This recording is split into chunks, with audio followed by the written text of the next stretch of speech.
That house prices have fallen 5.3% in the past year. Mortgage rates do go much higher. That would almost certainly become a problem. And we are expecting house prices to fall by 10%. Is the UK housing market going to crash? The London property market has been absolutely insane for the last few years. And as we head into 2024, I'm sure there's going to be more craziness to come. And although there are a lot of property experts out there with their crystal ball, trying to figure out what's happening with the property market, one thing that we do know is that there are some key indicators to tell us whether there is a property crash coming our way. Also, we'll be sharing some stats so you can decide on whether 2024 is a good time for you to buy. So what are the key indicators when it comes to a housing crash? Firstly is the surge of unemployment. People can't afford to pay their mortgages, they're going to lose their homes, and they're going to be putting their properties on the market, flooding the market all at the same time, to be able to make ends meet. That's something that we're not seeing at the moment. In fact, we're seeing less inventory at the moment, and in terms of interest rates, we can see that stabilizing. Yes, it's not the best interest rate that people want. It's fair to say that landlords and also homeowners are quite nervous as their mortgage packages come to an end, and yet we are seeing that people have a little bit more peace of mind right now. And that brings us into rental yields, which is also a key indicator. Rental yields just falling off the cliff is something that makes people very nervous and could be an indicator of a property crash. On the contrary, we're seeing at the moment, I'm seeing property and rental yields right now that I haven't seen in a very long time in prime London, sometimes even peaking at that 5%. So it's very healthy there. Other indicators of a housing crash include an economic recession, broader economic downturn that can lead to job losses and reduced income, making it difficult for homeowners to meet their mortgage obligations.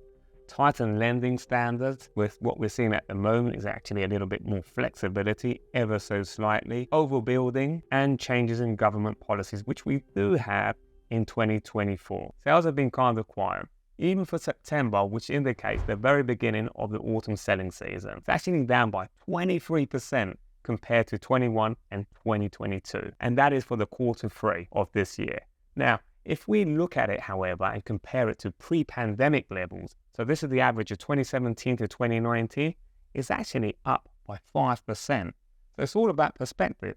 What is a normal market? Is this the normal market, sort of after the pandemic, or is pre-pandemic the normal market?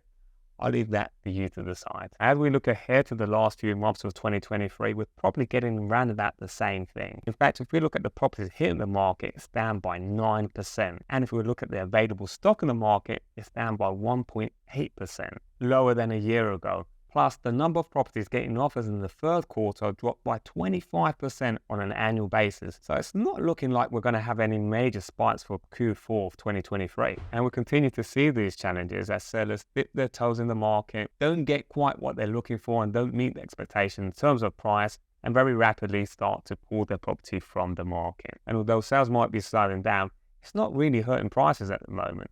In fact, if we look at Laura's report, it tells us that it took the biggest drop since early 2019, resulting in a 2.4% annual decline. Looking at the bigger picture, property prices in prime London have been fluctuating for over a decade without any real clear trend. As long as we don't hit any sudden economic turbulence, it seems like this trend is just going to carry on dragging along in London. And though there aren't too many people pressured to sell, plus compared to other places in the country, London real estate hasn't had the same crazy price jumps over the last decade. So there's going to be less flexibility all around. And let's break this down by neighbourhood in prime London. Actually, it's like deja vu, with all areas across showing a price drop compared to last year. The trend has actually been quite steady across prime London.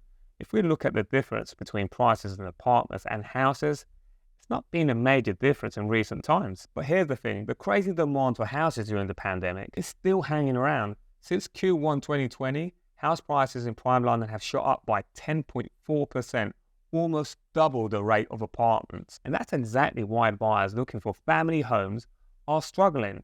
And these are buyers who have cash, so don't depend on mortgage. Again, why the London market at least is less sensitive to what's happening with the mortgage. Of course, there is an impact, but that impact is more, I believe, in terms of confidence rather than the ability to actually purchase a property. The second thing, of course, is having that low inventory of stock.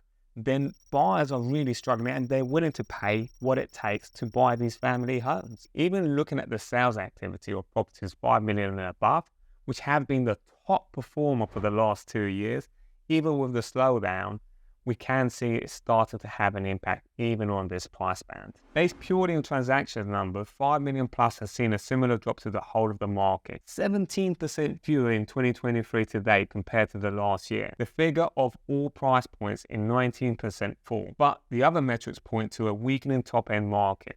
New instructions are rising despite the lower sales figures, meaning there are 20% more stock on the market than a year ago. So there you have it. Across the board and price bands, there is a slowdown in the London property market. And are we going to see a property crash in 2024?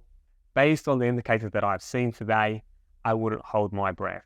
Leave me a comment below to let me know your opinion of the London property market. I'm curious.